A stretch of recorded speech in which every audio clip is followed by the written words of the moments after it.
Om Namo Bhagavate Vasudevaya. Om Namo Bhagavate Vasudevaya. Om Namo Bhagavate Vasudevaya. Om Namo Bhagavate Vasudevaya. Om Namo Bhagavate Vasudevaya. Om Namo Bhagavate Vasudevaya. Bhagavad-gita, as it is, translation and commentary by His Divine Grace. We see Bhakti Vedanta Swami Prabhupada, chapter 7, text 27. Srila Prabhupada's translation. O scion of Bharat, O conqueror of the foe, all living entities are born into delusion, bewildered by dualities, arisen from desire and hate. Purport. The real constitutional position of the living entity is that of subordination to the Supreme Lord, who is pure knowledge. When one is deluded into separation from this pure knowledge, he becomes controlled by the illusory energy and cannot understand the Supreme Personality of Godhead. The illusory energy is manifested in the duality of desire and hate. Due to desire and hate, the ignorant person wants to become one with the Supreme Lord and envies Krishna as the Supreme Personality of Godhead. Devotees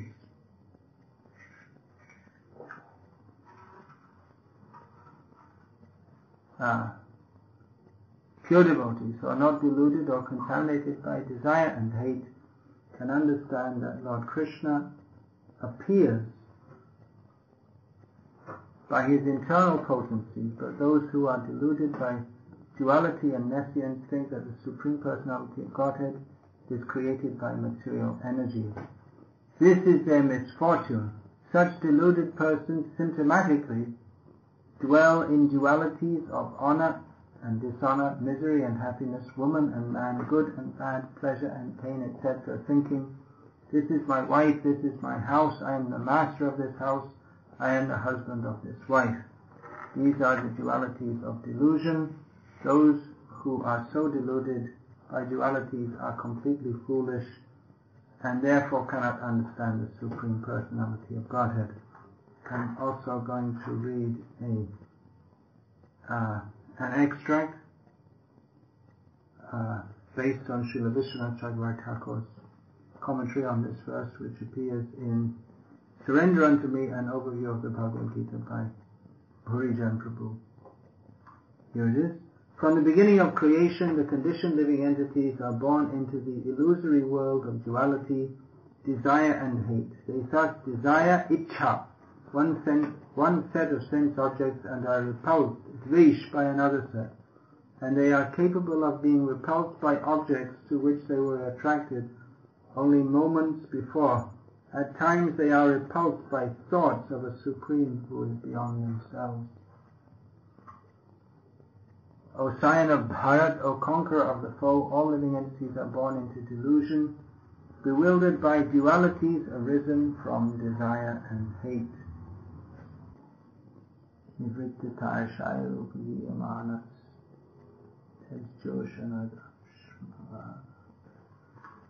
Well, what are we all doing here today? Hearing about Krishna from Bhagavad-gita. What are we all doing in this material world? In the first place, we are here due to desire and hate, arisen from the duality of seeing ourselves separate from Krishna. Often people ask, why are we here? It's a good question. Most people don't ask that. Most people are spiritually no more developed than the magpies flying in the field there. Because they just go on with life without thinking what is the purpose of life. An intelligent person, someone who's spiritually developed, or at least the first signs of someone who has any spiritual development, is to ask, why are we here? What's it all about? What's the meaning of anything? What is the purpose of life? So, succinctly, Lord Krishna, in this verse, gives the reply.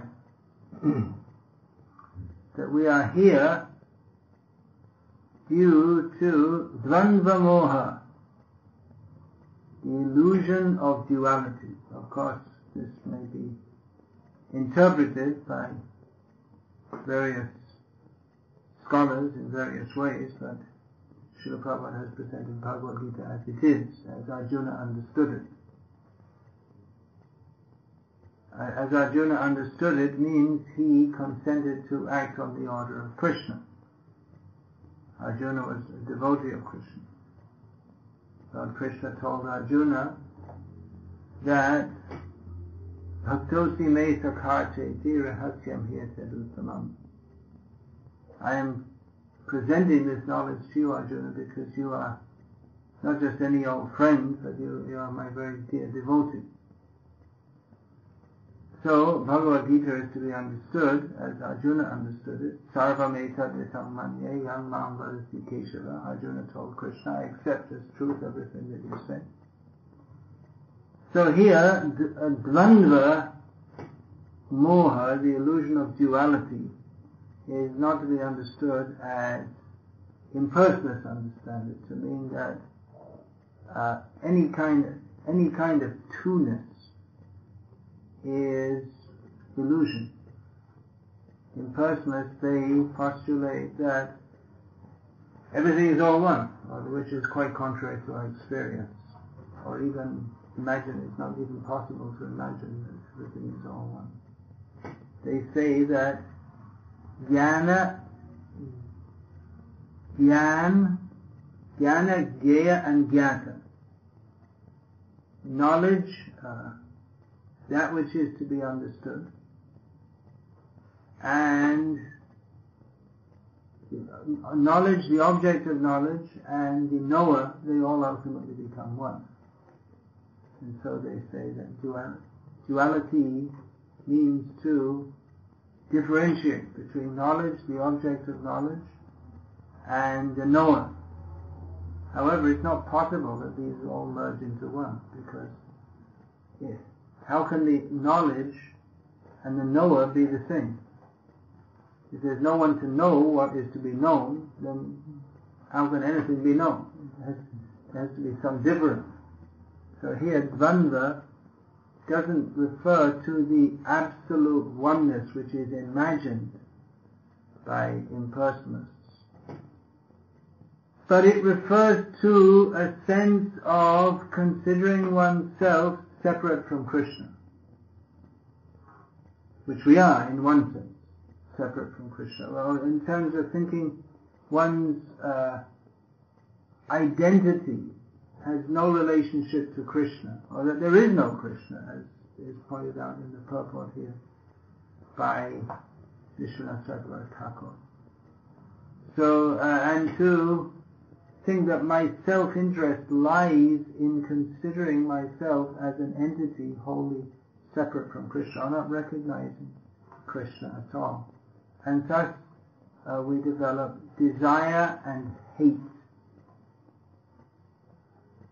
I desire this, I like this, I don't like that. And this is dvesh is so intrinsic to conditioned life that even without any cause, people hate others. And you see, if they don't have something to hate, they invent something. Just like football fans. They hate each other's teams, or hate each other's clubs. Now there's no reason for, it's very prominent in England, especially, I happen to know from my childhood, which I wasted in Ichadvesha. Just like the Liverpool fans will hate the Manchester United fans, but it's all just an imagination, because what is it? It's all based on a bunch of people chasing after a ball and kicking it here and there.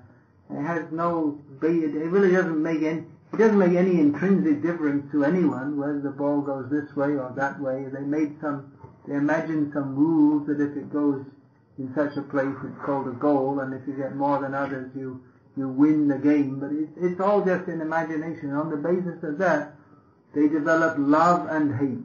I love this football team, and I hate that. There's no real particular reason to hate any other football team. There's no real reason for British people. Traditionally, English people have strongly disliked French people. I guess Germans have also, they don't like French either. And there's all kinds, different countries have different people have different jokes. Like there's jokes in England, they joke about the Irish. In Germany, they probably joke about the Polish. Not everyone. Not everyone. Yeah. And probably people from North Germany, they have bad feelings about people from South Germany, and people from East don't like those from the West. And I remember once, again in my youth, I was in Northern England, and I was just getting on a bus, and then someone said, "Oh, Londoner."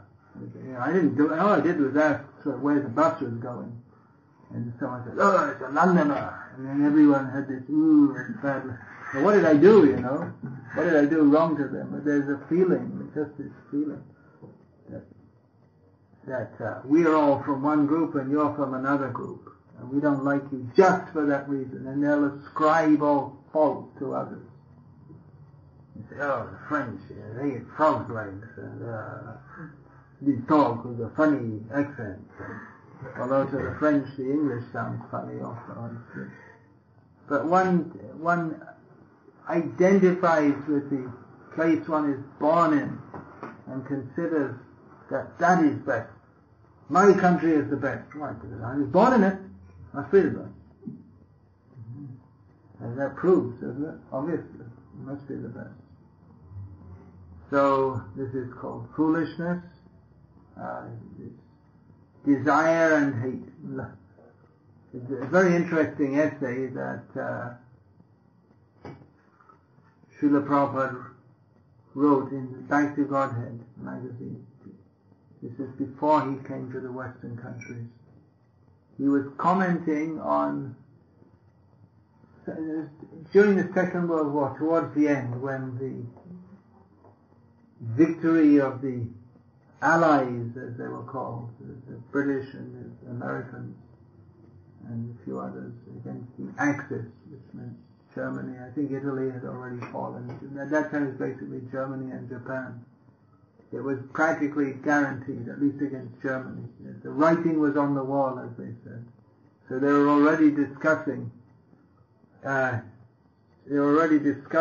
do we get into this big mess. Two world wars in less than 30 years. So prominently, some had come up in the newspaper, someone from church leader, or maybe Churchill himself, spoke of the frenzy of hate. And Prabhupada picked up on this phrase, the frenzy of hate. And Prabhupada said that the frenzy of hate manifested as World War and so many nasty things which went on in the World War. It's just the flip side, I'm paraphrasing now, I can't remember the exact term, of the frenzy of love. What we call love, I love my country. So for that reason I have to kill every German in sight because they are attacking our country. Or I love my whatever it may be, and therefore I hate. I love Liverpool Football Club, and therefore I hate Manchester United Football Club. Any reason? It's just unimagined. So Srila Prabhupada pointed out that what's called love in this material world is it gives rise to hate. And as long as there is the frenzy of love, there will be the frenzy of hate. Because what is called love in this world is actually an expression of envy for Krishna, which might sound very strange. Love is very good. But misplaced love means that there must be hate, because in this material world there is that duality always goes on. And so that hate, just like at the end of the Second World War, people are feeling tired of all this worldwide hatred by which countries invaded each other and attacked each other. people had to go through such difficulty. They would be sitting in the trenches for months on end, and they get fed up, so they just insanely come out of the trenches and run toward the enemy position, and surprise, surprise, all get shot dead. You know what I'm talking about? Second one, you probably don't know this. We grew up watching war movies. In Germany they forgot them years ago, but in England and in America they went on making war movies. I think even now they're making movies about the Second World War. Trench means they dig a big pit, and then and in it there's soldiers with machine guns facing another trench, maybe 200 yards away. And if anyone, so they just, and that, no one can go, one army can't go further this way and the other army can't go further that way. And if you try and get up out of the trench and attack, you'll just be mowed down by a machine gun. But they get so fed up of just living in the trench that after some time they just jump up and attack, and then they just get finished. So, and then there's so many diseases in that condition and so much frustration. The men will fight among themselves because they're just sitting all day, every day. They can't go anywhere. They're like prisoners. So many horrible things. Interestingly, at the end of the First World War, there was a worldwide epidemic of influenza, which in much less time than the First World War killed many more people than the First World War did. This is the material world. So much hatred. People are saying love, and why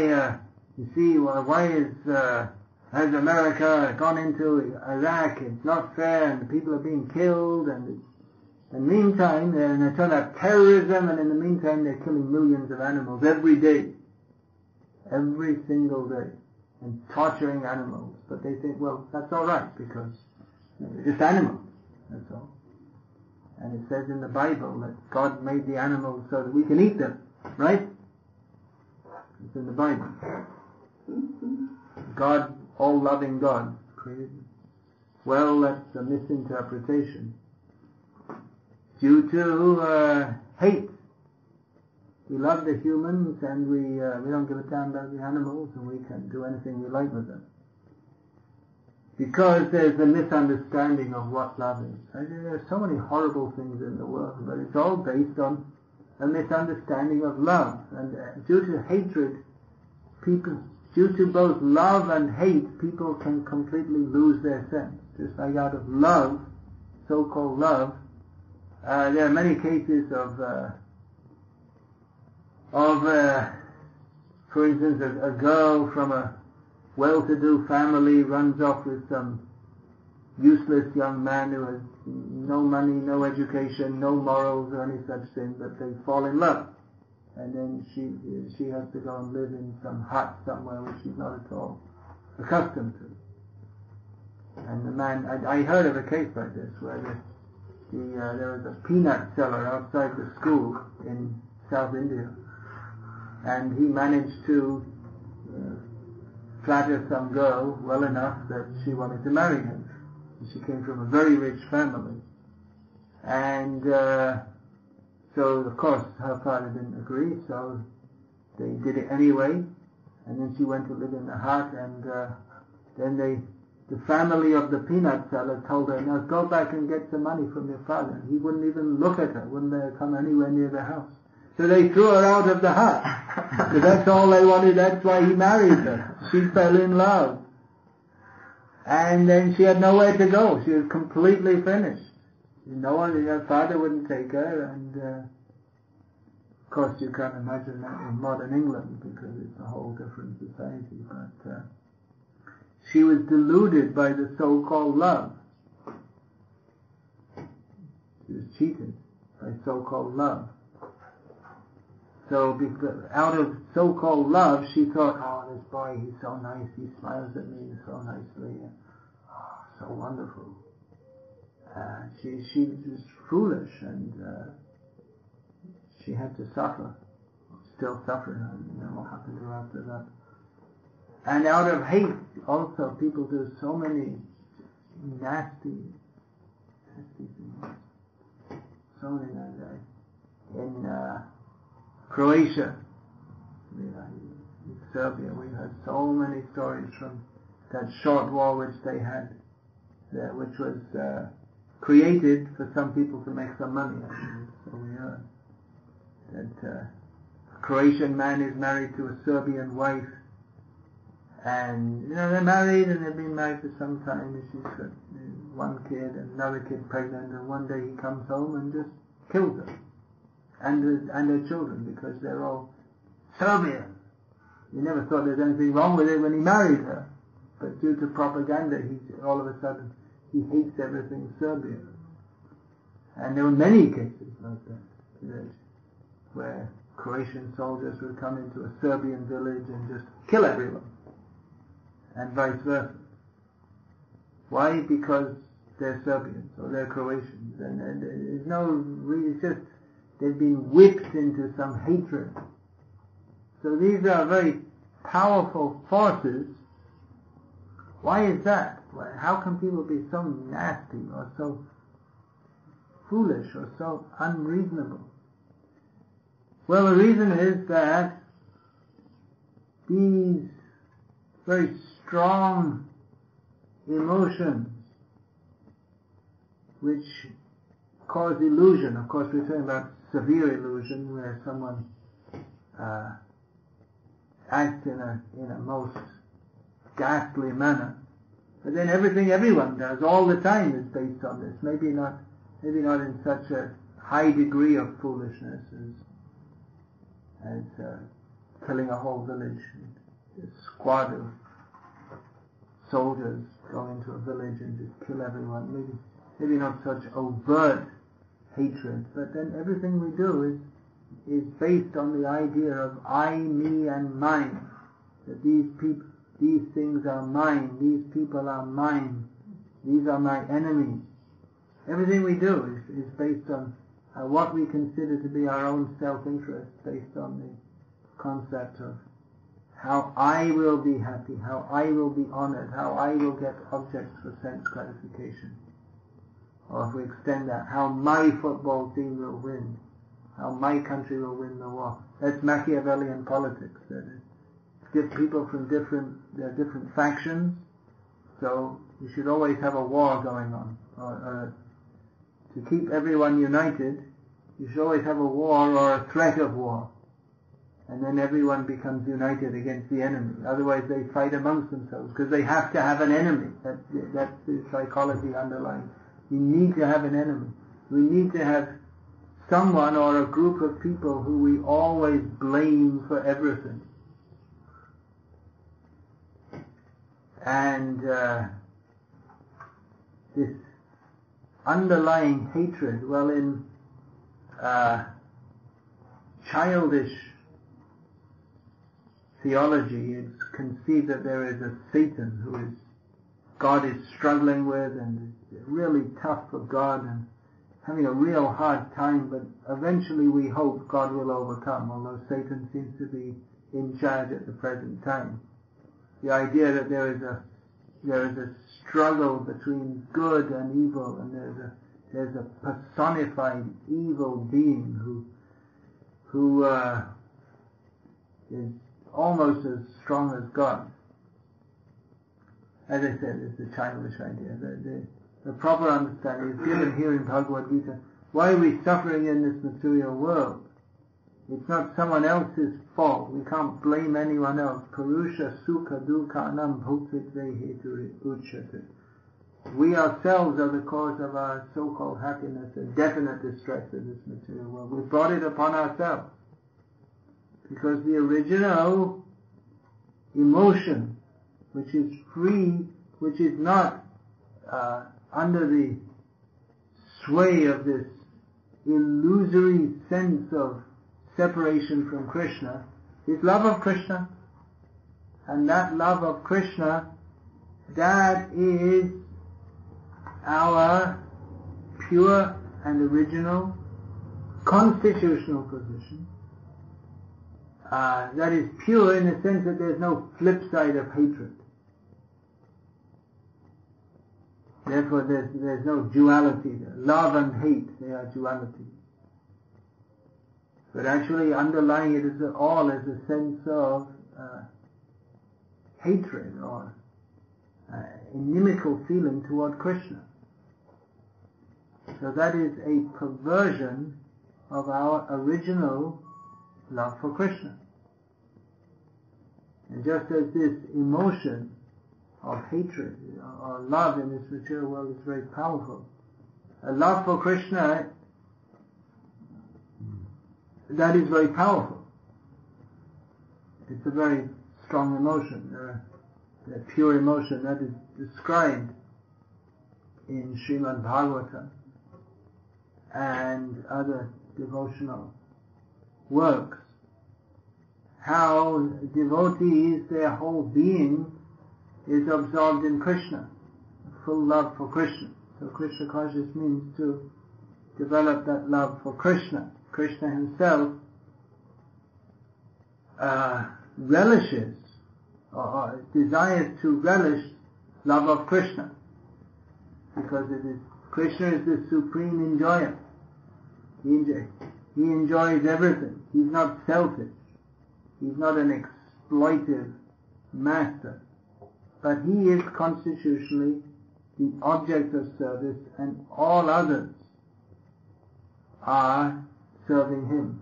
Ekale Ishvara Krishna, Arasad Kritta, Jare Joiche Nache Tare Joiche Kare Nirta. Krishna is the supreme controller, and all others are his servants. As Krishna makes them dance, just like puppets, everyone is obliged to dance.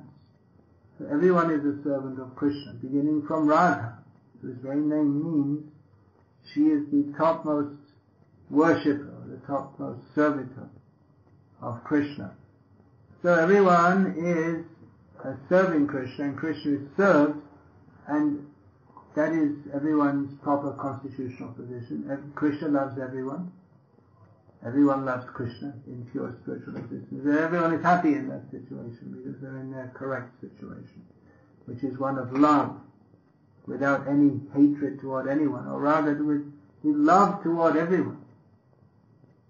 In this material world, as I was saying, love means it's based on considering myself the body, which is only temporary. So we think we can exploit others' bodies to nourish this body.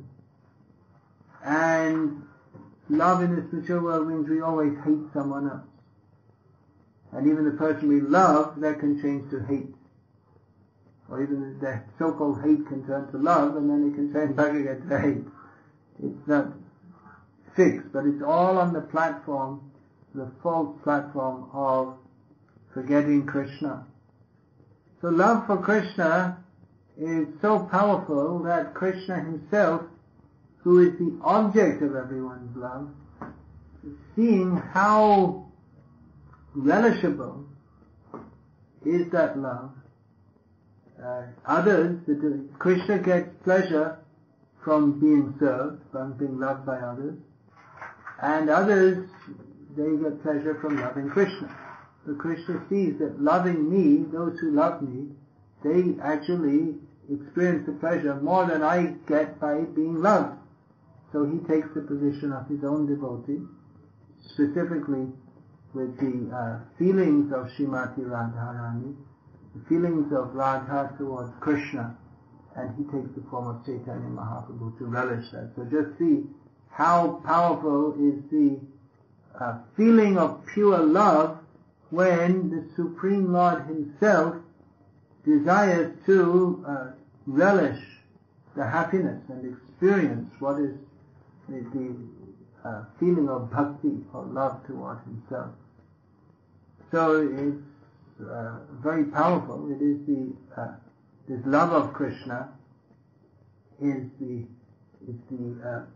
motivator. It's the factor behind what everyone in pure consciousness does, and when that becomes perverted into material desire, forgetting Krishna, then that becomes the impetus for everything that we do in this material world, and causes suffering we ourselves suffer because we're separated from Krishna. We can never be happy if we're separated from Krishna. And it is our tendency, just like in the state of love of Krishna is our tendency to desire welfare for others and to act for the welfare of others. But in the perverted condition of not loving, of forgetting Krishna, of actually hating Krishna, hating him so much that we don't even want to acknowledge that he exists, then we can actually take pleasure in the suffering of others. Or we can be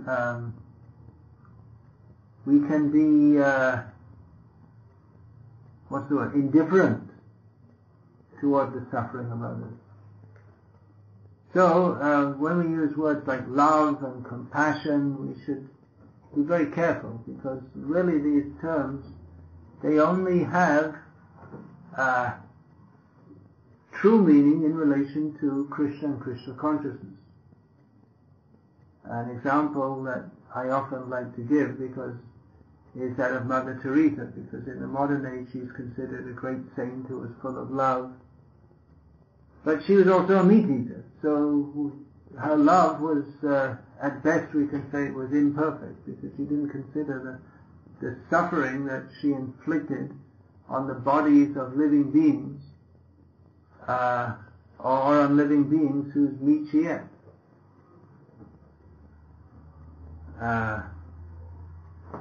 She didn't like, when she was asked about that, she didn't like to talk about it, which means that intrinsically she understood.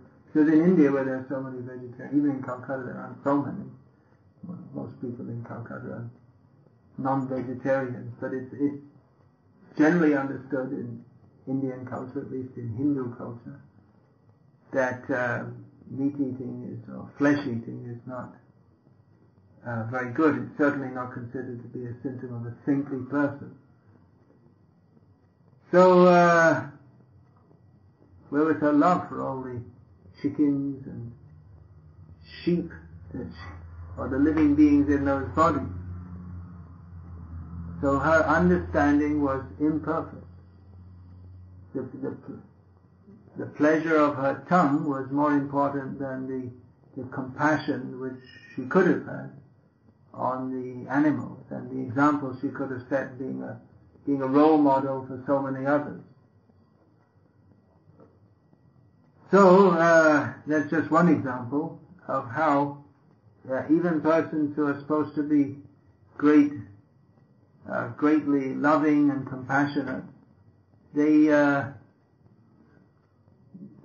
by their practical behavior you can see that their concept of love and compassion is very limited. The Dalai Lama is another example. He's another meat eater. He goes around the world talking about peace and compassion and love, and he eats meat.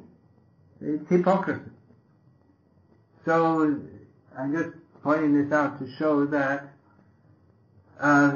people talk about love, compassion, all this, but without understanding of who the object of love should be. If love should be directed toward Krishna, then what we call love will be superfluous, incomplete, and tainted by hate, because we have our own mixed in with that, or maybe dominating that is our own desire to enjoy this material world, forgetting Krishna. And so we don't consider that others will suffer, others will be exploited, that we rationalize that it's okay to eat, just like I was in Thailand for some time, which is a Buddhist country, in which almost everyone's a meat eater. But they have Muslims who act as butchers because they're very strict, that Buddhists don't kill animals. You see, so the Muslims kill the animals and they buy the meat. It's hypocrisy. But they don't mind it. It's institutionalized hypocrisy. Because without having a sense of love of Krishna, without directing our love toward Krishna, then even though we may talk of love, what goes on in the name of love must be mixed with hate, the frenzy of hate. And therefore, even openly, hypocritically, we can make a whole philosophy which everyone accepts, even though if you examine it with any little measure of even human reason, what to speak of transcendental understanding, it's very clear that the idea that getting someone else to kill the animal for you it's no excuse. You're encouraging the same thing, but because the hate is there. We don't care for others, I just want to enjoy. Or in the Christian understanding that animals, they're just animals. They're there for us to eat. God created them so we can eat them. So they make a whole philosophy based on hate. Because they don't know what is love actually. What goes on as love in this world is just another frenzy of envy of Krishna. And it must result in hate. Just like in America or Britain, they're killing so many animals, and they must go and fight and kill you. Srila Prabhupada, he was preaching them during the time of the Vietnam War. And the young Americans, they were horrified that, well, any time I can get called off to Vietnam and then I have to go and fight some war, I don't know what the hell are we fighting for? 1, 2, 3, what are we fighting for? Well, I don't give a damn. Next stop is Vietnam, is a famous song during that time. So, no one had any clear idea of what they were fighting for, but Srila Prabhupada said because they're killing so many animals and the flowers of their country, the youth, they must be sent to be killed. It's the law of karma. And they have the League of Nations which failed, and the United Nations which was constituted after the Second World War with the idea to stop war, and there hasn't been any world war, although there have been dozens of wars all over the world. There's like small wars going on all the time. Previously they used to declare war. Nowadays they don't declare war, they just blow people up. That's the whole idea. You don't declare anything, you just catch them unawares and kill them. So the whole world is full of fear due to the frenzy of hate, which is another side of the frenzy of love. And again, we have people talking about love and peace, and they have peace conventions, and the example of the Dalai Lama talking about love and peace, but he's part of the problem. Being a meat eater, and not just a meat eater, but the whole idea of having a whole religion without any God, which Buddhism, it's called a religion, but there's no God. Or even in their religion, they make an envious religion, just like they say, well, the Jews are the chosen people. Or the Christians are if you're not a Christian, you go to hell. Or you have to be a Catholic, or you go to hell. Or a Protestant, or you go to hell. Or a Protestant, you have to be a Baptist. Or everyone else goes to hell. Or Jehovah's Witnesses, only I think 144,000 or so, according to them, are saved. And everyone else goes to hell. According to them, God created all these beings just to throw them all into hell, one after the other, the all compassionate, loving God. Or if you're not a Muslim, they say Muslims, everyone else goes to hell. Or the Sunnis say that the Shias go to hell, and vice versa. And in this way they're always fighting among themselves. And the atheists say, see, well, religion, it's the cause of more hatred. It's the cause of all the problems in the world, but they don't know what religion is. Everything that goes on in the name of religion is just another expression of actual rejection of God as He is. They imagine Him to be someone who sits in the sky and blesses their love and hate. Whereas He is actually, the Supreme Lord demands Mamekam sharanam vraja. We take shelter in me. It means to give up all our own ideals of how we should be happy. They want him simply as a blessing machine. That he will bless all our... in the Crusades, the Christians went off to fight against the Muslims. And the Christians are praying to God and the Muslims are praying to God. And neither of them have any understanding of who he actually is. So, Bhagavad-gita is meant to give actual understanding of who should be the object of love. What is actual love? Love where there will not be disappointment. Love which is not interspersed with hate. Love which is not just some vague sentiment, but in which there is the object of love is very clear. That is Krishna.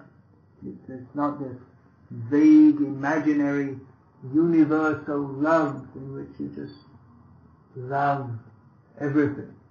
Imaginarily so. So, even many of the people who talk about love, they're actually very hard-hearted. Yeah, I was saying that verse. I was looking for that verse previously. Nibrittata sharupagiyamana Tajoshvanashvabhagavaratmani. No. Nibrittata sharupagiyamana. I don't remember. What is the verse? I'll look it up. It's good to stoke the memory. Bhavosho, that's Chotra Manobhirama. Ka Uttama Shloka Gunana Vadat Pumandira Jetadina Pashubna. This verse states that one who is free Nivritta Trishna, one who is without Trishna, he can get Krishna. Trishna means thirst, or in this context, a very strong material desires. So, people who are free from material desires, who are free from the frenzy of love and hate,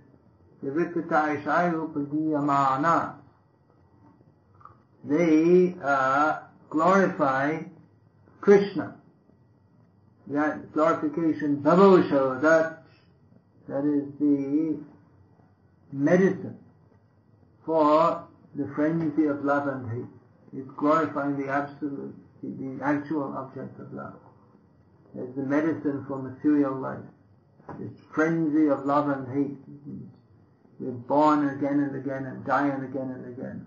When we're born as a cockroach, we love the cockroach community and hate our rival cockroaches. This same thing, the dog, one dog is in one house, one is the other, and they're like, whole life they're barking at each other. When one dog comes out, and the other dog on the other side of the fence barks at him. They could be friends also, but the same. What are you doing? My enemy. So the same thing.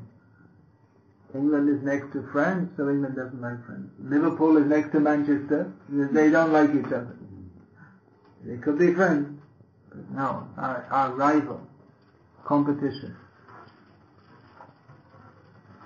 So, the remedy for that is to glorify Krishna. Bhavosho, that's Chotra, Manobhirama.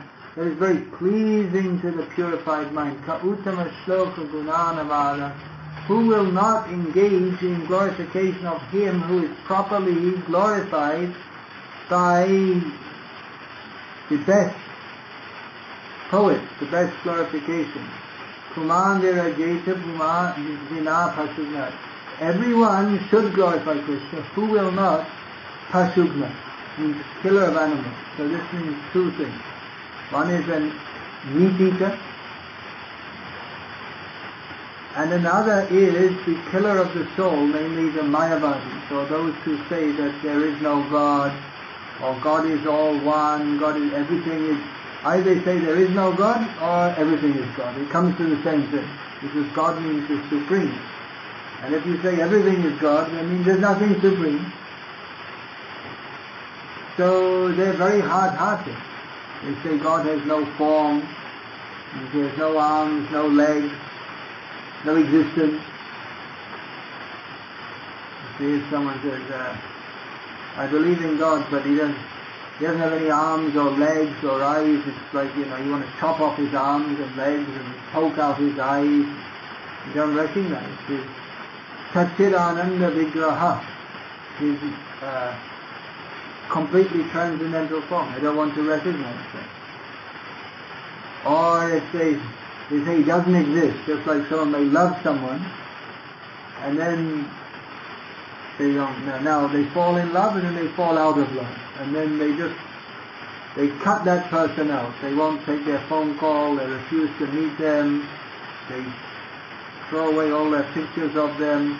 They just cut them out. As far as I'm concerned, you don't exist. So like that, the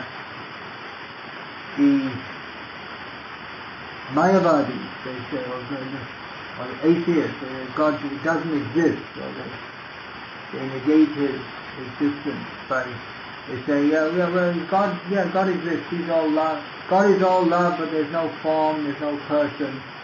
So they're actually very hard-hearted, all these people. They can't understand Krishna. They won't like to glorify Krishna.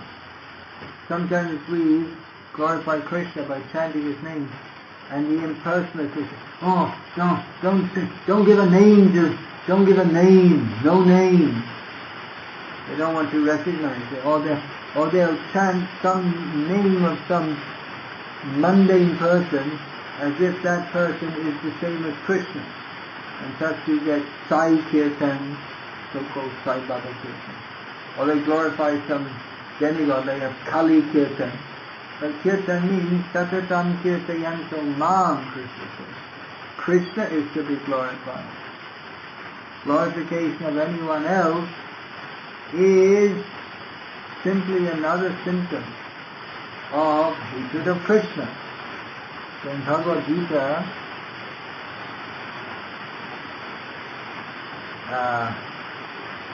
glorification of Krishna, that is pointed out. Killing animals is bad, but even worse is Mayavad. Because that one, by that we wish to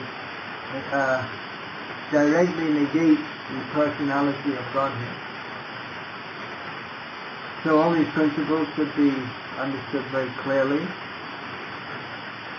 In this material world, we are always desiring something or rejecting something. Everything. Sankalpa, vikalpa. These are the two functions of the mind. We see something, we think, it's a very nice garden, I'd like to go and sit in the sun. And then the rain comes and we think, now it's not nice. And we go back. The sunshine is nice and the rain is not nice.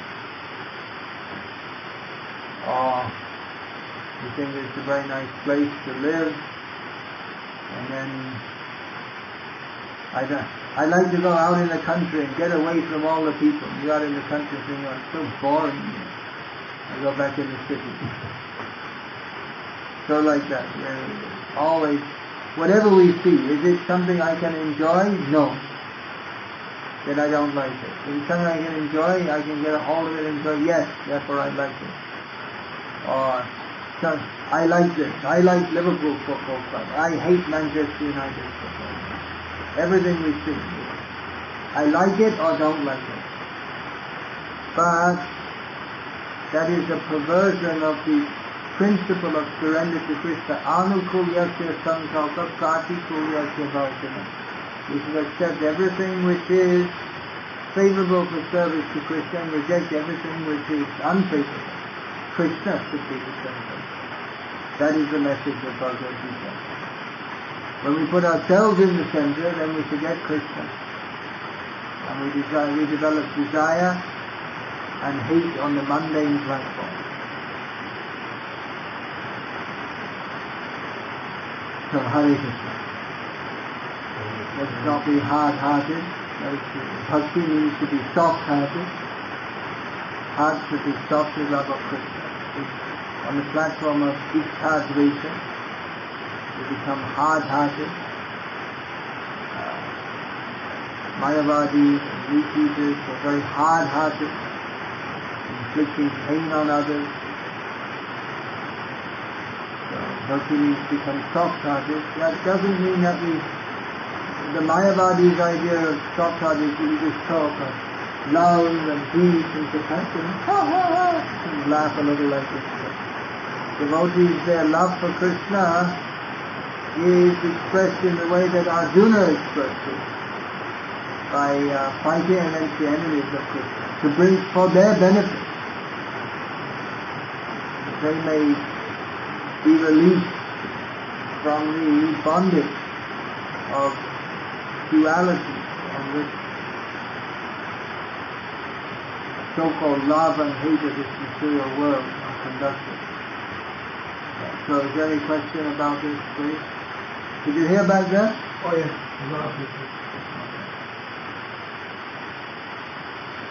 Yeah, so any questions?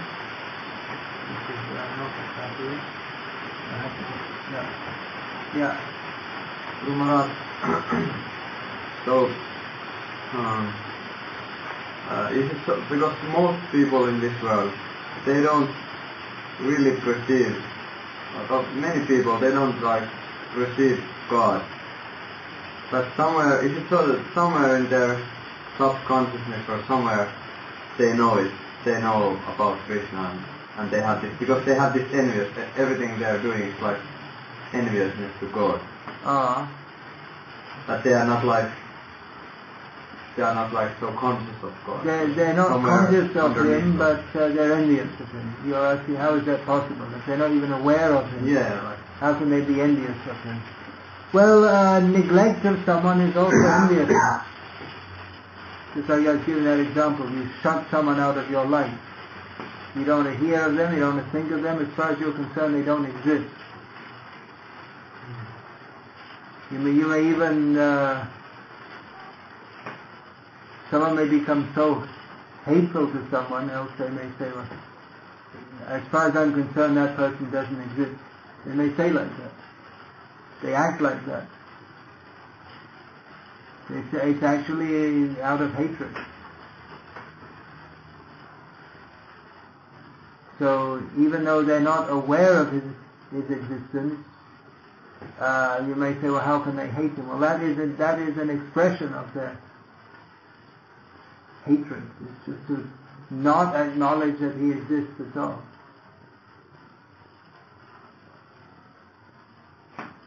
You could say it's an indirect expression of hatred for him. Which language are you translating into?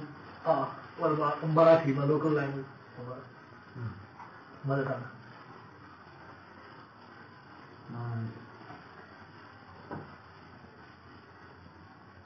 I think that when we say, you say that frenzy of love and frenzy of hate.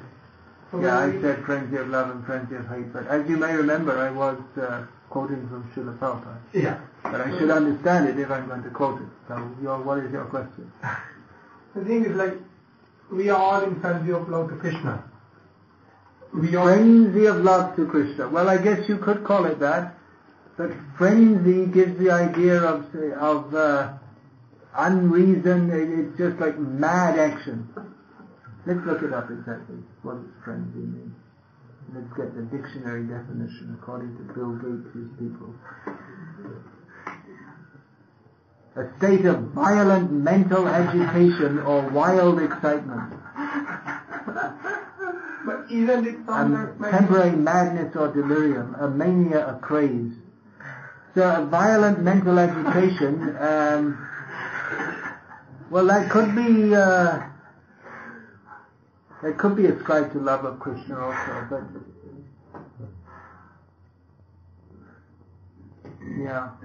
Or even if we do, but that is on the pure platform.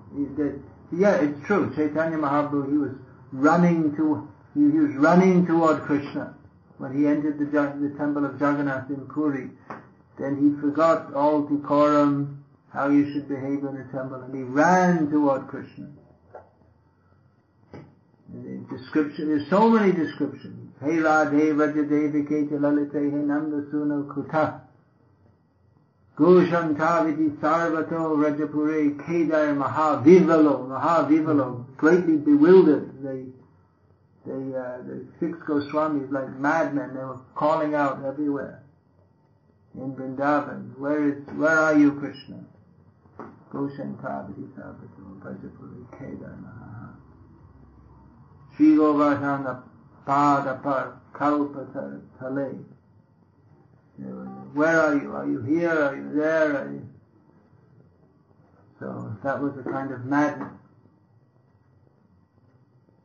But that is called,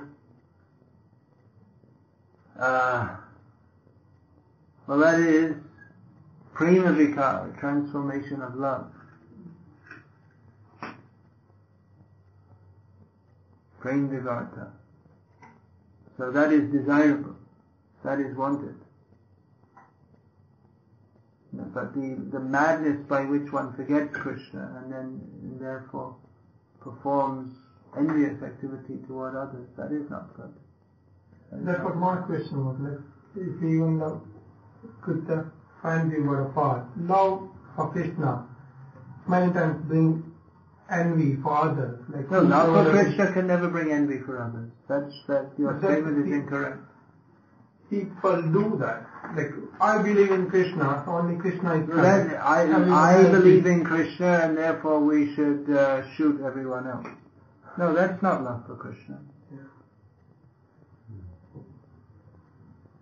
And I don't think we find that even in the history of Vaishnavism. We don't find that.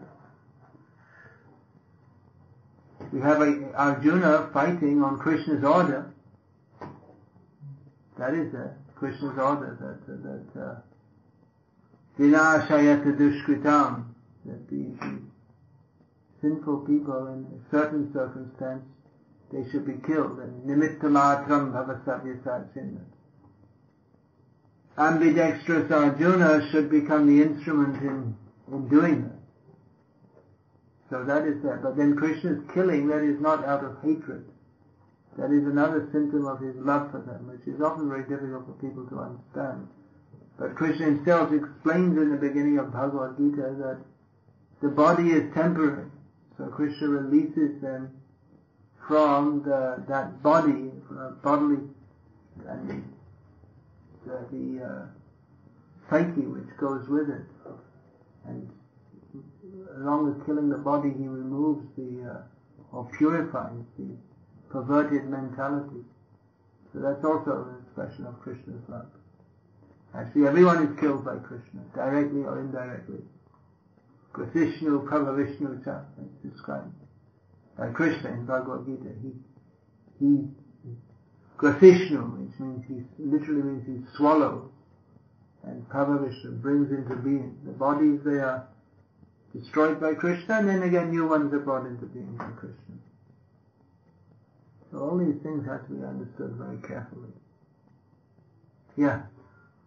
Related to this, when we are not in our devotional service, still like very purely when we're in the neophyte stage of devotional so is it based on this Itzadvesa as well? That in the neophyte stage of devotional service, that is there, Acharya eva haraye pujasya shraddhayate natad bhakteshu chanyeshu sabhakta prakritasnataha.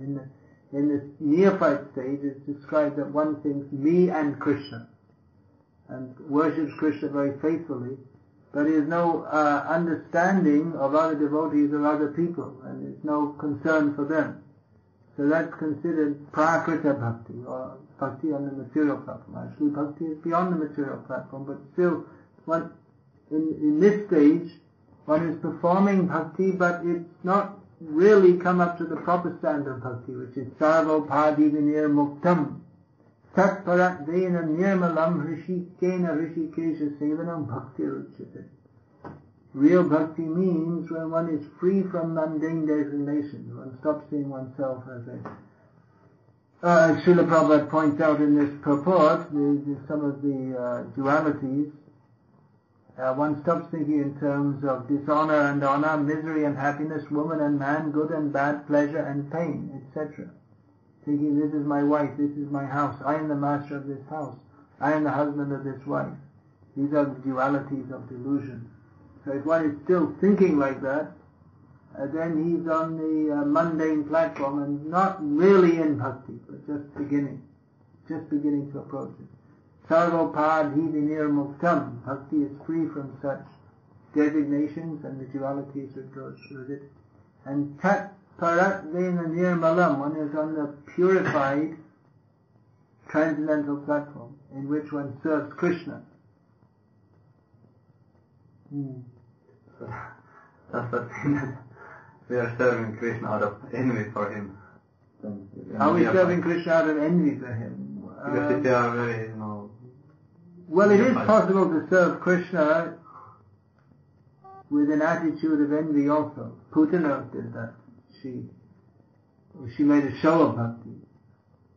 And it may be also that if we're desiring mundane things from Krishna, then it's making a show of love for him when actually we want from him those things which are symptomatic of our envy of him. But the bhakti is so purifying that if it is performed intensely, then the very nature of bhakti is that it will purify that perverted desire, but it has to be performed intensely to do it. Akama sarva kamo va moksha kama udaradhi tivrena bhakti yogena yajeta purusham param. Whether one is desireless, full of desires, or desiring only or desiring liberation, one should intensely serve the Supreme Personality of Godhead. So if that intensity is not there, then we'll remain on the mundane platform forever. It won't purify us unless we're in association with pure devotees and deliberately attempting, following the process for purification, and purification won't take place. The bhakti, it will remain intermingled with mundane desires. And that's why we see that some people, they go on. They'll go to the temple regularly and they'll chant a bit and give some donations, but they'll remain on the mundane platform because they're not intensely cultivating bhakti. Intensity is required. Yeah, anything else? People become afraid when they see these principles, four regulated principles, minimum 15 rounds chanting, and that's only the beginning. There's actually a lot more to be done than that. People become too much. They're thinking religion means something you do to enhance your material life, not to. But actually bhakti destroys your material life, which is very good. It's in the actual interest of the living being to have his material attachments of love and hate destroyed so that he can fully serve Krishna. And actually one can only fully serve Krishna if one is free from these. And one can only become free from these if his love for Krishna is developed. Yeah. Yeah, I just want to say that I feel like I'm somewhere in between that when you describe the material world and how that works, how people have their hatred and their love and yeah, we're all in between. We're all in between, and if we're aspiring to pure devotion but we're not there, then we're in the in-between position.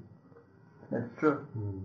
And that's somewhere Krishna seems to be so far away still, and there's no real attachment to the material world really, because you can see through the Maya. Philosophically and by the grace of Guru and Krishna we can see through the attachment to this material world, so we're not intensely cultivating that, although we may be doing subtly.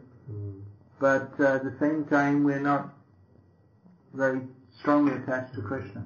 I intend to speak on that in a few days' time actually, in another lecture. Is it possible to be a pure devotee? And I have another lecture lined up. Maybe I'll give that one in the next talk. It leads into another whole big discussion. So there are so many points to be discussed. Yeah, we're in the